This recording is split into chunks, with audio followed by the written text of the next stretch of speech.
There we go. Okay. Well, welcome everybody. Thanks so much for joining at the end of the middle of the week. Again, I'm Katy Fodchuk from Advanced Learning Partnerships. Today, we're going to be talking about leadership strategies that go beyond promoting self-care, prescribing self-care that address educator burnout. So I'll go ahead and start. Start the slideshow. We are recording, and let me go ahead and do this real quick. All right, can everybody see my screen okay? Okay, looking like it, great. All right, so I'm just going to introduce myself real quick, and then I want to get to know who's on the call. We've got a small group here, so we'll probably be having this more conversation style, which sometimes happens both in person and during webinars. Let me go ahead and tell you a little bit about ALP. We're an education consulting firm. We work in school districts and divisions all across the US and Canada. I think we're over 550 different school divisions that we've been in the past 13 years. My colleagues are made up of talented former educators, principals, district leaders, and we partner with K-12 education systems to integrate large-scale transformational change. So I know that sounds broad, but we will do work anywhere from strategic planning with the superintendent's cabinet to classroom-based embedded coaching with instructional coaches and teachers. So we've got folks with a wide background. My background's a little bit different than most of my colleagues at ALP. I've got my background as an organizational psychologist.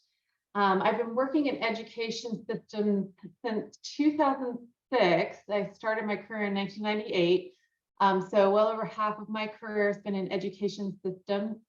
I work with school districts specifically around talent development, competency modeling, and professional learning for different roles within a district or division. I also work with superintendents' cabinets and leaders in districts to build and design strategic plans. I do program evaluation, data analytics. We'll be talking a little bit about data today. And then, of course, when I feel most like my organizational psychologist self, I'm working in workplace wellness, which is something I've done research on for most of my career, and that we'll be talking about today. Okay, so I think we had quite a number of folks registered, but we may want to just throw this in the chat, or we can do this fun little activity and see if this works for you. So just want to know where folks are. In the next slide, I'll have a map of Ontario, and then I also have a map of the wider Canadian provinces as well as the US. But if you want to go up to your view options and then hit annotate, you can choose a stamp or a heart or a star or whatever you feel like. It's just Valentine's Day, so you may want to do a heart to show us where you are right now, where you're coming from. And if that's not working for you, feel free to just throw that in the chat. Okay, so I'm going to go to the next slide. See if this is working.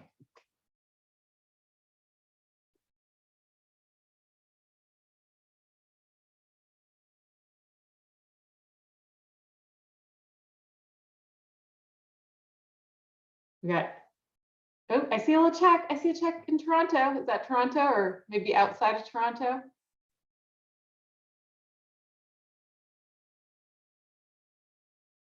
Everybody outside of Toronto?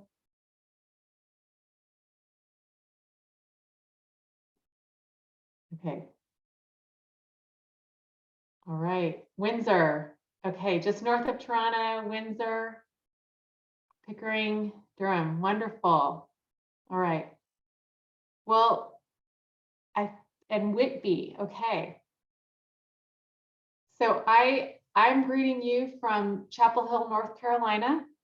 I am I'm married. I'm American, but I married a Canadian whose family is all in St. Paul, Alberta, which is home of the world's only UFO landing pad. So if you ever get a chance to visit, I highly recommend it. It's just about 2.5 hours north of Edmonton, but great to have you here. I see some hearts. Okay, wonderful. And now we will go ahead because it looks like we got where everybody was from in the last one. This next one will be just the same thing, but what do you do in your district? And then I'll kind of have a map of different roles within a district. Realizing some of you might be on a school board, and I think I might have included that, but I'll go ahead and put this up and see where we land. And you can feel free to put in the chat if it's not represented there.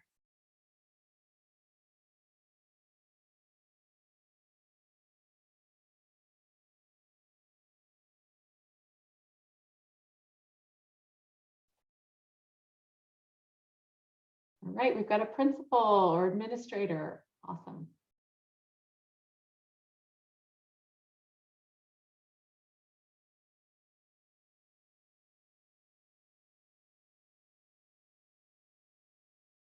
Good. Division leader. I'm going to check my chat again. Teacher. Awesome. Welcome, Subia. All right, and we've got instructional specialist. Great. Oh, good. We got some coaches. Awesome. Okay. Well, welcome everybody. I'm going to go ahead and get going here into the next piece. So today, what we're going to do is we're going to have a little time to reflect privately on where you are currently as it relates to certain workplace attitudes and perceptions that are related to either burnout or engagement in thriving. So we're not just going to be talking about burnout or sort of the negative pieces of workplace wellness. We'll also be talking about some of the positive things. So I want to give you guys a little individual experience of working through and seeing what some of these measures are, and then we'll unpack them together once you've had a chance to reflect yourself. We can learn about those workplace factors, and then I want to kind of shift pretty quickly to sharing some strategies, because I'm sure we have a wealth of information on this call and this webinar that folks can offer in terms of what are some strategies you and your teams use, you and your colleagues use to combat burnout.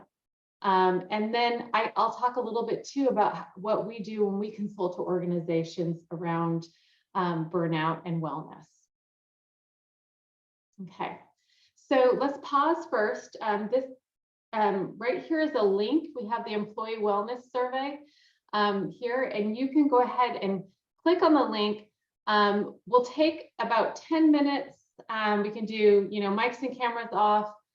This survey, I just also wanted to let you know, it's completely anonymous and confidential. If you choose to, you can input an email. This doesn't have to be a work email. It can be a personal email.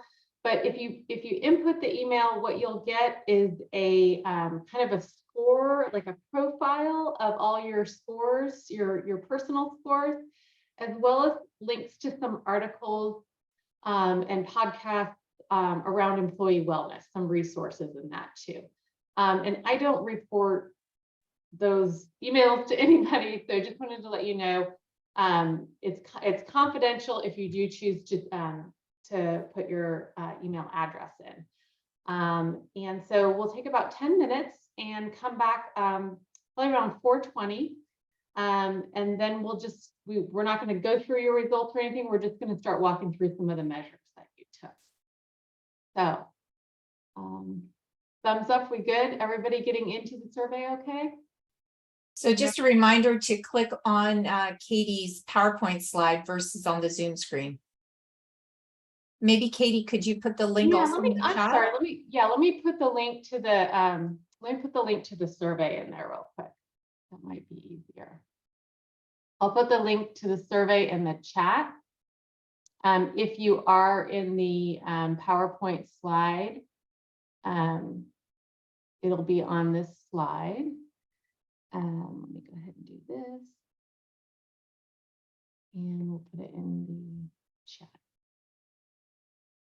There we go. Oops, sorry, that just went to Katina. There we go.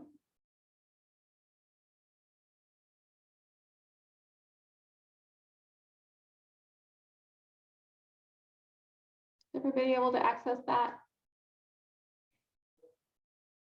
Okay, we'll come back at about 4:23 then.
Okay, folks, we're just going to take a couple more minutes to finish up that survey, and then we'll come back together.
Okay, well, let's go ahead and come back together. Maybe finish up those last few questions if you're still working on it. We're going to start we're just going to talk about some of the different items that you took and what that all meant, and talk about what that can look like in terms of listening to your organizations, listening to your colleagues, and their perceptions on where they are on that burnout to thriving scale.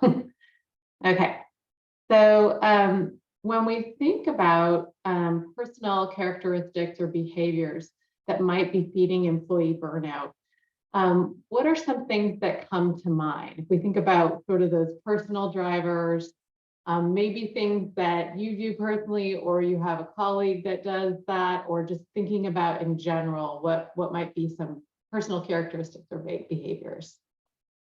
And you can throw those in the chat, or you can unmute yourself. We're a small group, either's fine.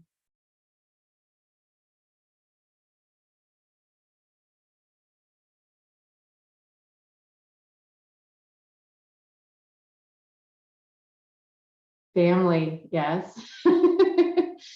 Most definitely. If you have a teenage son like me. Other personal, maybe some kind of also, yeah, definitely like the family work-life balance is one thing, but maybe some other personal characteristics. I know I tend to try to be a perfectionist sometimes, and that sets me up for wanting to get everything perfect, and sometimes that doesn't work. Yes, type A personalities, most definitely. Overachiever, yes, Katina.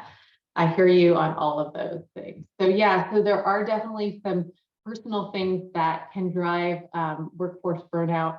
What are we often told, or as employees, when we're feeling burnout, or when an employee complains of burnout, what's some advice we might tell an employee?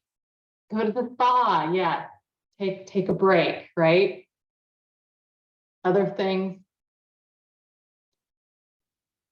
Employee assistance programs, yeah, very much more proactive way of addressing some burnout. What else might we recommend?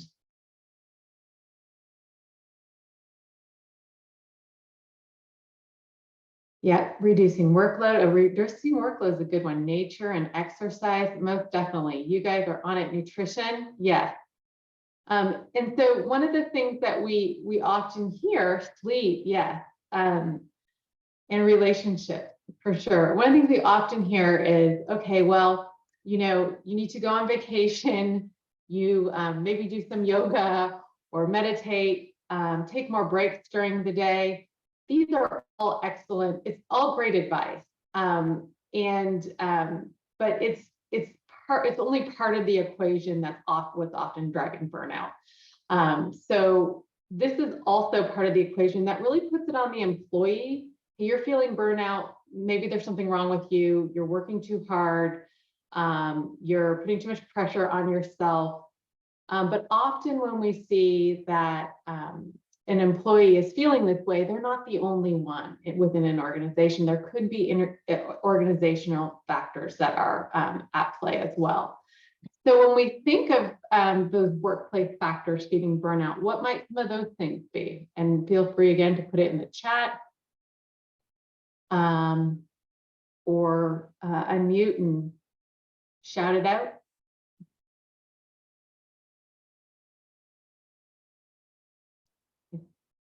Balance and staff shortages. Yes, Carrie, exactly. And I think somebody put above workload is another organizational factor. What else might be feeding burnout from the workplace?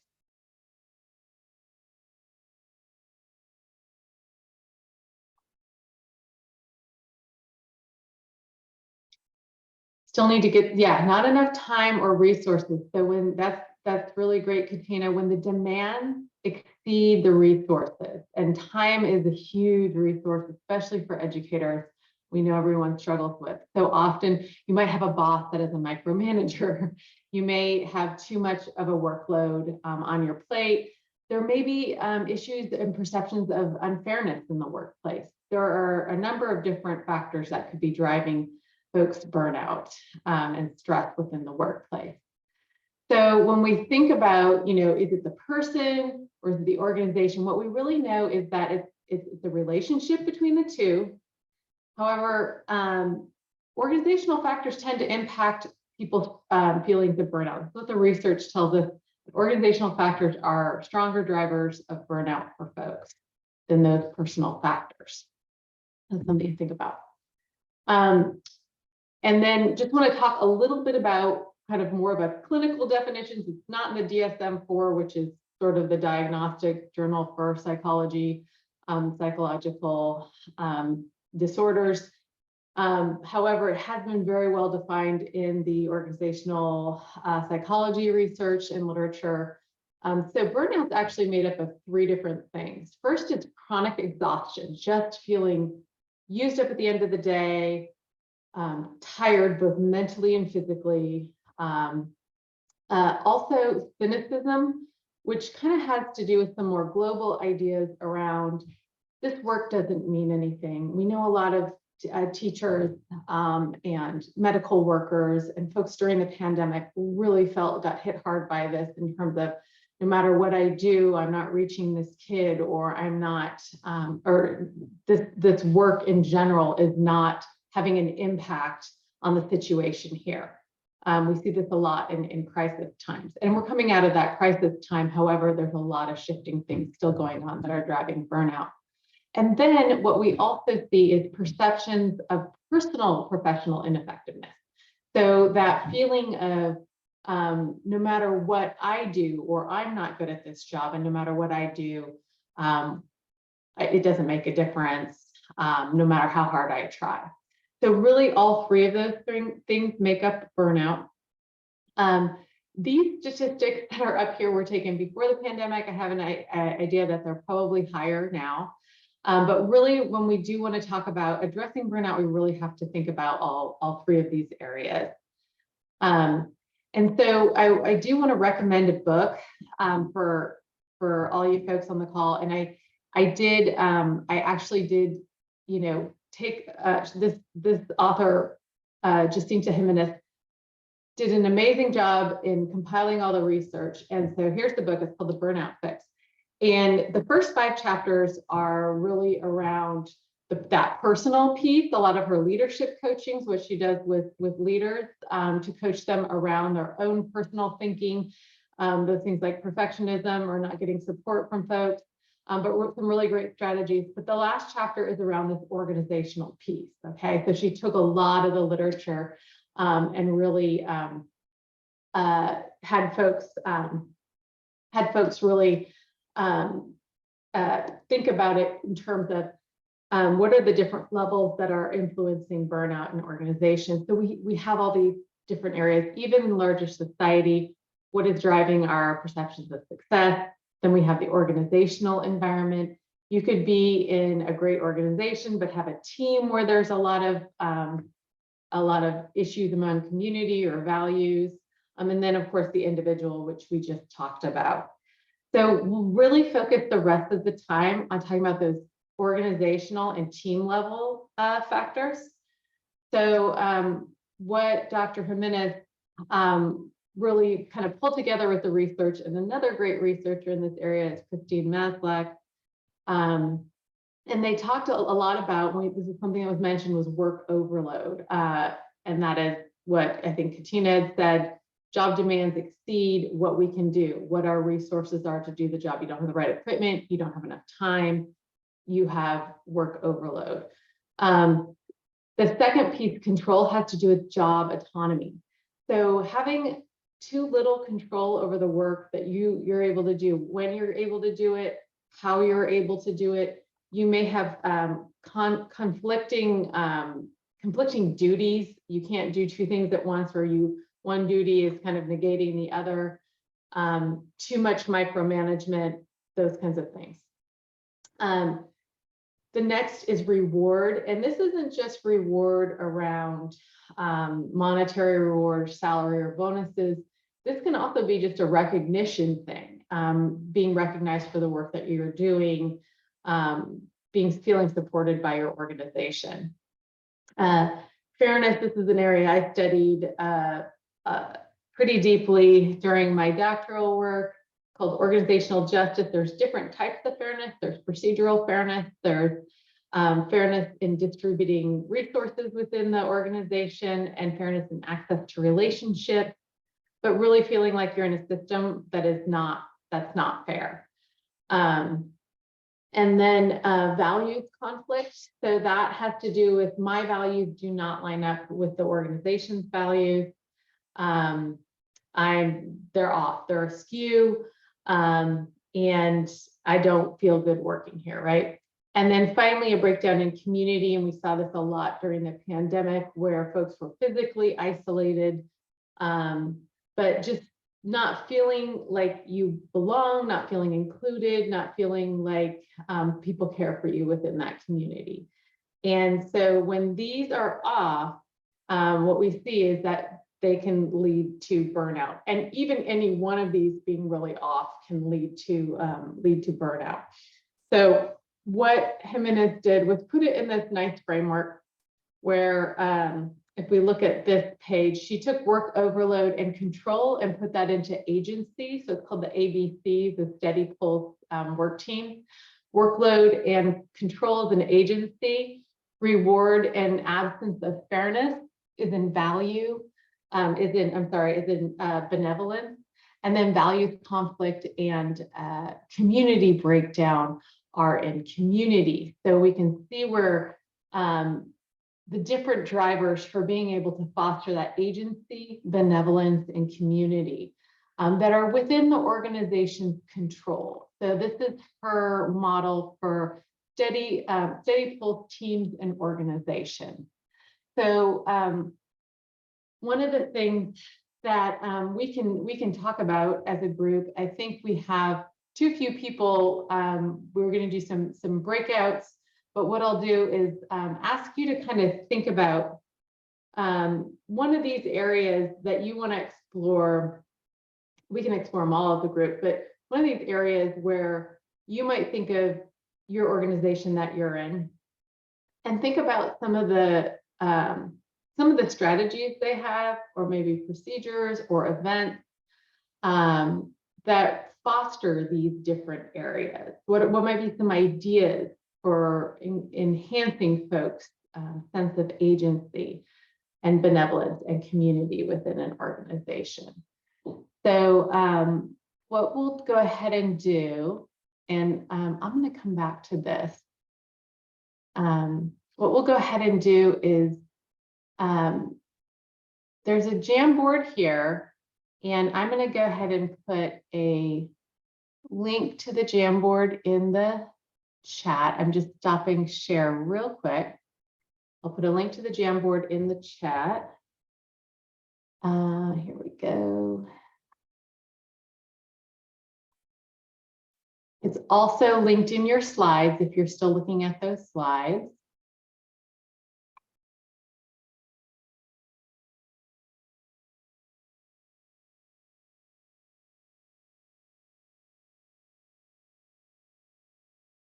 Okay, here we go.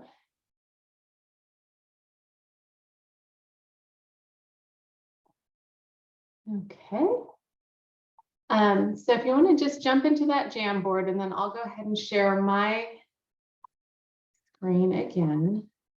And we can just start generating some of these. We can just start generating some down. Now, do you all know how to use the Jamboard?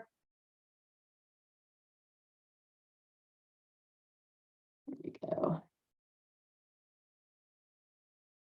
We'll do. So when we think about agency, you're thinking about that control or that job autonomy. And you can go back and take a look at, we can go back and take a look at, there we go, employee voice and transparent use of that voice. I love that. Okay, you guys are already on it.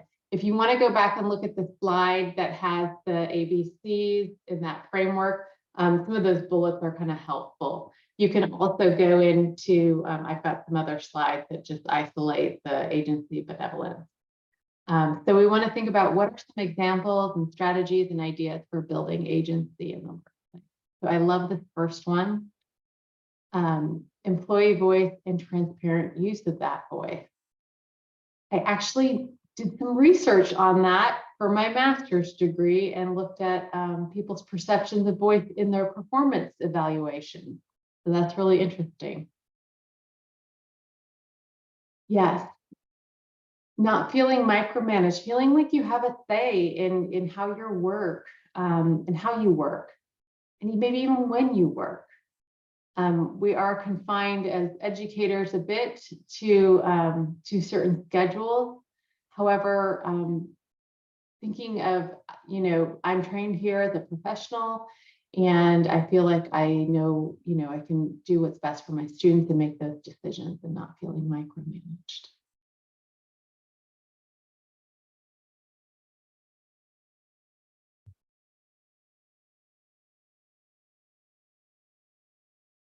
Yes, encouraging taking risks and feeling safe to take risks. Most definitely. Feeling like you're in a place where you can share ideas. And we're actually going to talk about psychological safety. That goes in benevolence. That's a good driver of benevolence for sure. So if we want to go to benevolence, and I might say, encouraging taking risks and psychological safety as being a big part of benevolence. We think about benevolence and we think about values, feeling rewarded, feeling recognized. Those are some of are there any strategies that you can think of from your workplaces that have helped you feel recognized for your work, or that may be an idea for that?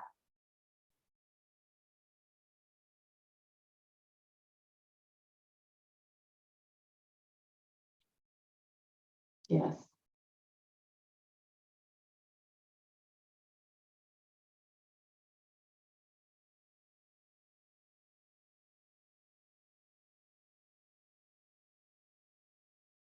We look at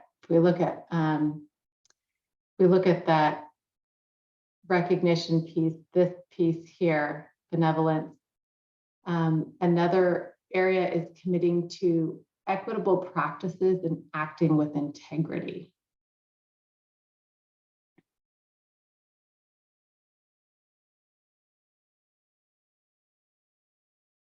Okay, and then if we're going to look at community, how might your organizations or organizations where you maybe worked in the past foster positive relationships?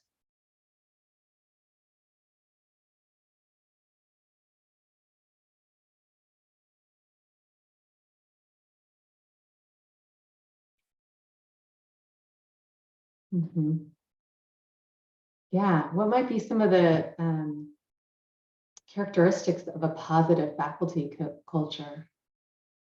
Having lots of trust in your administration, most definitely.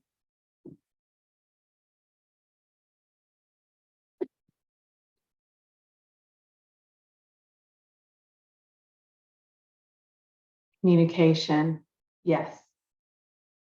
Transparency, yes. Events and activities that make people feel seen and heard. I was working with a school district outside of Atlanta, Georgia, and they were talking about really just understanding too, there's a whole person, and not micromanaging in a way that this might have to do more with autonomy, but then also recognizing other community contributions, like coaching your kids, a sports or a club team, and really just honoring that time that people have outside their work where they're learning and growing and contributing to their community as well. Mentorship, yes. Yes, most definitely. And that also really fosters those feelings of belonging and inclusion, and feeling like you have that guide on your side.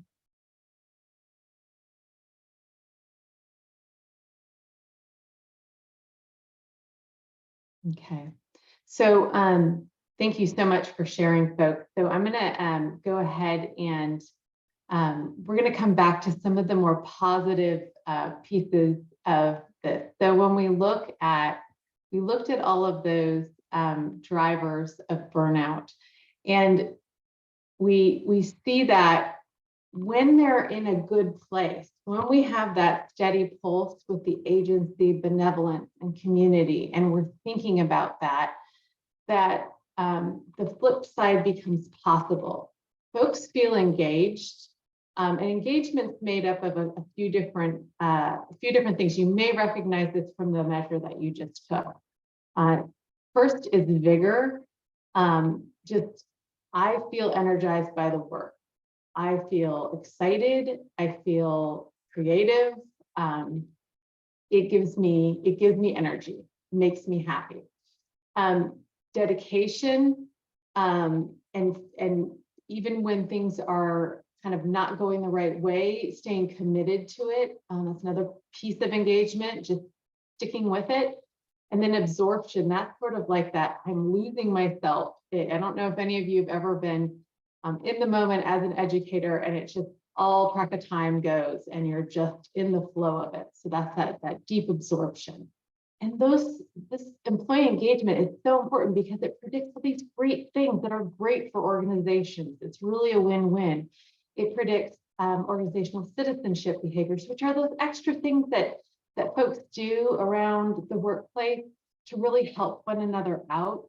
They're not part of your job. It may be giving a colleague a ride home when they need it, or checking in on somebody on your team when they're feeling down. It may be just pitching into a project that you're not going to get any recognition for, because you feel engaged and with your team. Also, folks' performance, job performance, it has seen to be that those who are more engaged are higher performers, more productive, more competent, and they have longer term organizational commitment. So when we take these drivers that, when done poorly, are really impacting all these awful things for businesses and for organizations and for education systems, we see the flip side, that people stay longer, they're more engaged in the work. Another really interesting area that's related to employee engagement. This is all coming out of like a positive organizational psychology literature, where we want to understand thriving and wellness in the workplace. So again, like feeling energized by the work and feeling like I'm continuously learning and growing in my profession, and I feel good in what I'm doing. Again, tends to predict all these great things that I think all organizations want to see, especially education systems, that there is better general health with folks who feel like they thrive in their work. They have career development and succession, progression into other opportunities within their work, higher performance again, and they're able to be more innovative and creative. And so I noticed someone had written, taking the capacity to take more risks and feel safe in those risks. Well, we can't be innovative if we don't feel safe. So that's a big piece of that benevolence factor. I'm going to pause there. If anyone has any questions, feel free to ask, or any comments.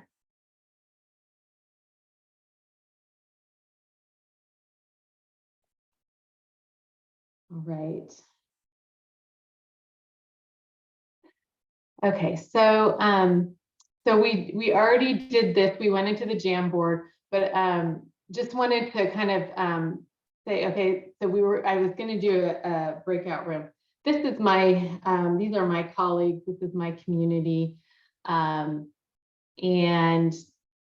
here are some more slides around those, and I really took those kind of different bullets. We talked about communication and agency. Communicating those clear and explicit expectations for jobs and roles. A big factor right now for a lot of folks is that workload or role overload.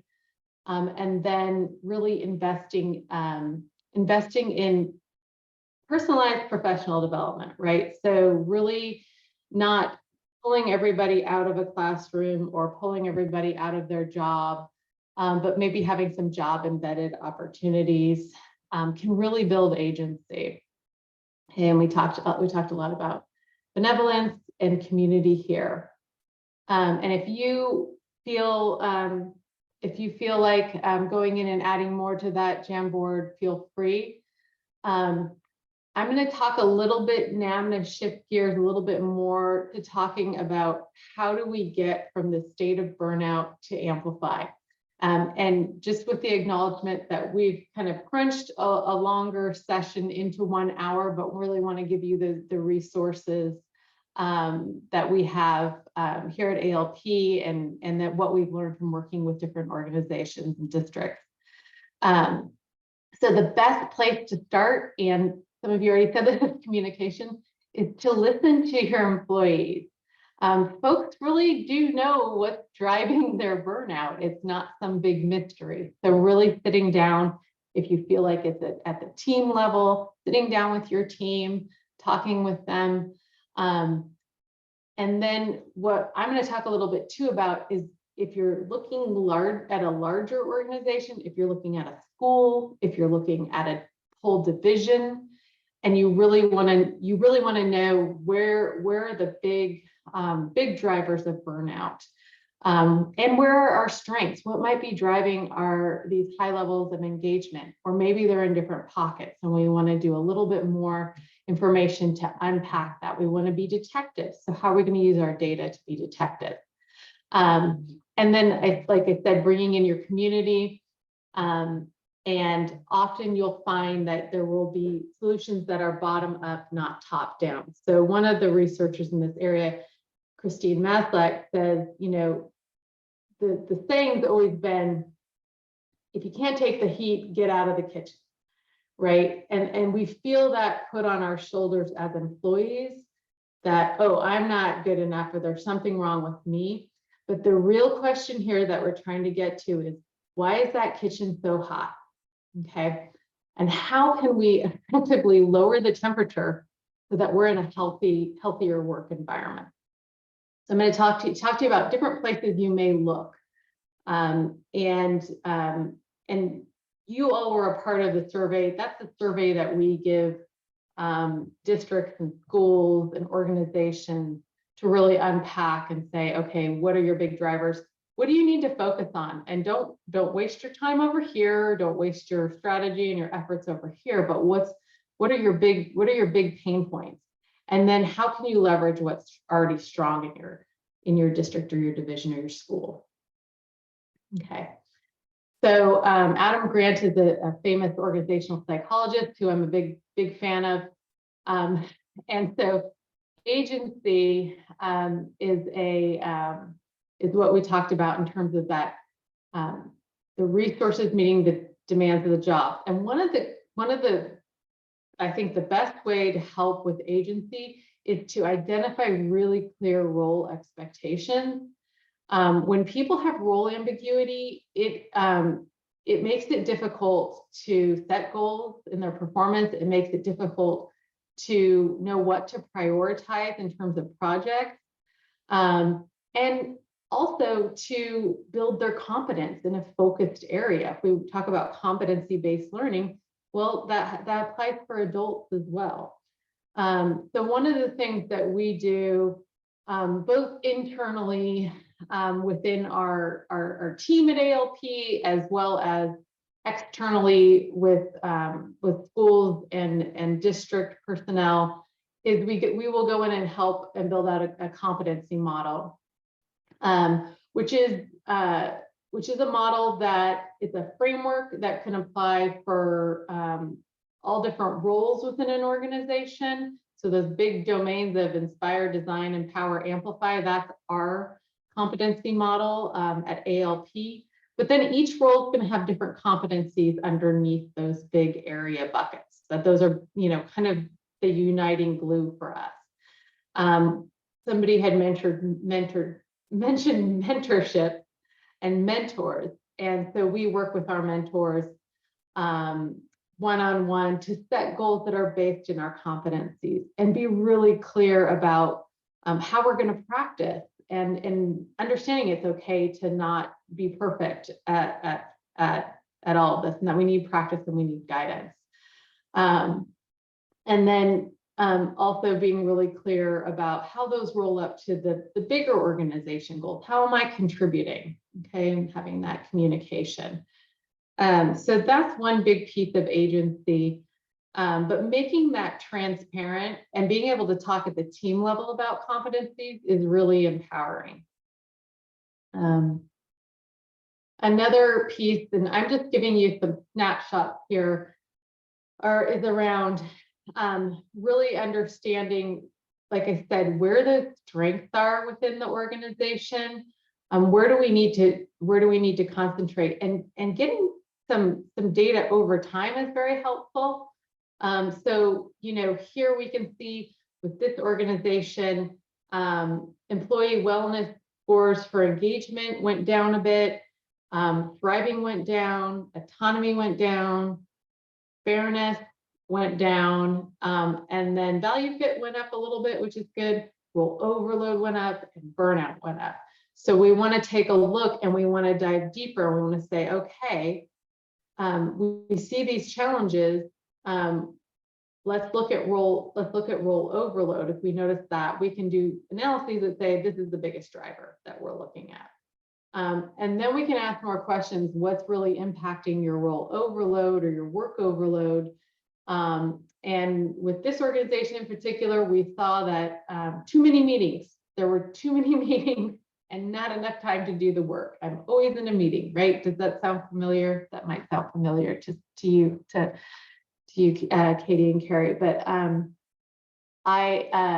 so then, there's solutions for that. There's optimizing meetings, there's setting norms and guidance around meetings.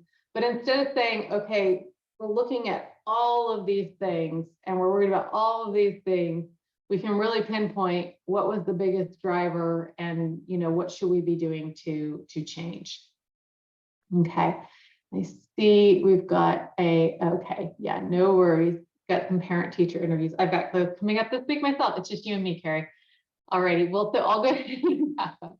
The last part of this was the psychological safety and community. We talked about psychological safety. When we have high psychological safety, we have that comfort in risk-taking, we have better innovation, more curiosity, and good decision-making. Okay, when it's low, we tend to go along with what other people think. And so this is also not good for organizations when there's not psychological safety in that community. And then these are just some different ways to build that, have that respect in those relationships, having that sense of purpose, and feeling valued within that community. There's so many different places to start. What we tend to do is talk with organizations, really pinpoint, okay, what's your low-hanging fruit? What's a procedure we might change to increase fairness if fairness is a problem? And we're gonna attack that first. And then the second thing that we're gonna do is we're really gonna look at what are your big bets. It may take some more effort, it may take some more time, but we noticed that if you really enhance autonomy, or you help folks understand expectations in their role, and we implement this type of a system, it's going to have a big impact. So using that as prioritization. So that is it for me. I really want to thank you, Carrie, for sticking with me. If you have any questions that came up as I went through all of that information, and or if you just want to reach out at any time, I love to talk about wellness and engagement and burnout and all of that stuff. So thanks, Katie. This was really helpful. okay, great. I like the book suggestion too. I'm gonna look that one up. Yeah, we actually did a book study with our org systems team on it, and it was really great because we had each person like host a different chapter. And the earlier chapters are really great for like leadership coaching stuff, and just kind of personally, like different strategies you can put in place pretty quickly. And then that last one is kind of what we went through today. So it's very, very readable, very digestible. That's good. That's great. Thank you. Yeah, sure thing. Well, thanks for coming. And like I said, please feel free to reach out, and any feedback that you have for me would be wonderful. Awesome. Have a great night. You too.